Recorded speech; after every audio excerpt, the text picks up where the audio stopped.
point of clarification. মাননীয় সদস্য প্রমুখিয়ার মহোদয় কিছু ওয়ার্ডস এর যে ডিফারেন্স বলতে চেষ্টা করেছে, যদিও হি ইজ নট ভাষাবি, আমিও ভাষাবি, still I am telling I'm not against it. আমি ওইটার বিপক্ষে বলছি না, I'm only giving little bit of, যেমন বাংলা ভাষায় নোয়াখালী এবং সিলেট, ঢাকাইয়া, কুমিল্লা কমিউনিটি আমি বাংলা বলতে পারি, কিন্তু নোয়াখালীরা যখন নিজেদের মধ্যে Noakhali I can understand, I know what not they say. এবং একদিন আমরা কলকাতায় নিকো পার্কের এখানে আমার সহপাঠীদের সাথে যখন কথা বলছিলাম, একজন সেখানকার ভদ্র মহিলা আমাদেরকে এসে বলছে, আপনারা কি বাংলাদেশ থেকে আইছেন? আমরা ত্রিপুরার লোক, যেভাবে কথা বলি ওই ভদ্র মহিলার মনে হলো আমরা বাংলাদেশ থেকে আসি। আসলে প্রমুখ বাবু যেটা বলেছেন, ডিফারেন্স টুকটাক এখানে সেখানে আছে, এবং এটাও সত্য জমাতিয়া দেববর্মা এর মধ্যেও অনেকটা ডিফারেন্স আছে, ত্রিপুরা জমাতিয়া বা এই বখরক স্পিকিং এর মধ্যে অনেক ডিফারেন্স আছে। তবে অনেক দিন ধরে আমি এটা বলতে পারি, একজন রিয়ান থেকে যদি কেউ দেববর্মা এলাকায় গিয়ে কথা বলে, there is no problem.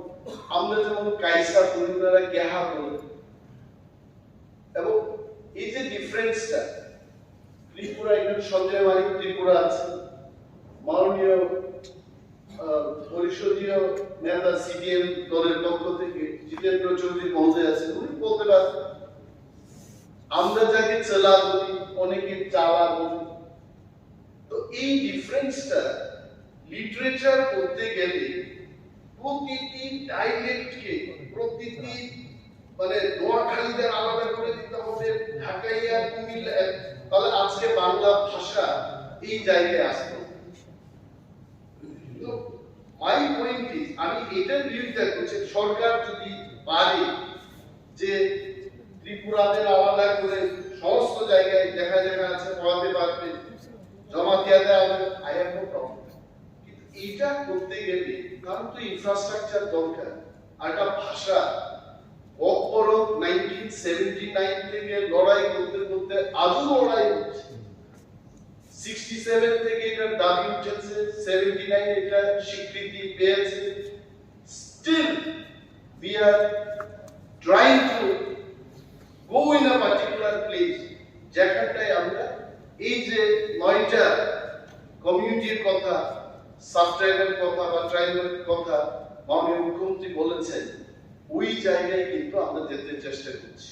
and if I'm not dissolving, বাড়িতে কে কিভাবে বলবে that is different, কিন্তু পাঠ্য বই তৈরি করতে গেলে, এটাকে লিটারেচারে নিতে গেলে এটা একটা স্ট্যান্ডার্ড তৈরি করতে হবে, এটাই, nothing else.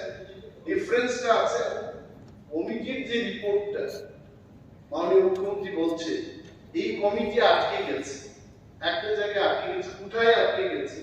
There are certain question, যে কোনো জাতি, জনজাতি বা বিশেষ সমুদায়কে তার ভাষা হিসেবে তার স্বীকৃতি পেতে গেলে তার রাষ্ট্র কোথায়, তার রাজ্য কোথায়, তার উৎপত্তি স্থল কোথায়, এগুলো আসবে।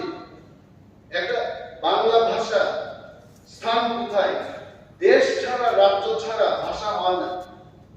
ভাষা যাদের থাকে তাদের মাটির অধিকার থাকতে হবে, যে তার কোথা থেকে তার জন্ম হয়েছে।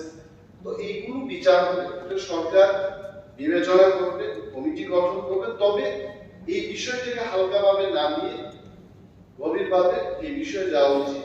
সরকার হুট করে একটা পদক্ষেপ না নিলেই ভালো। Thank you.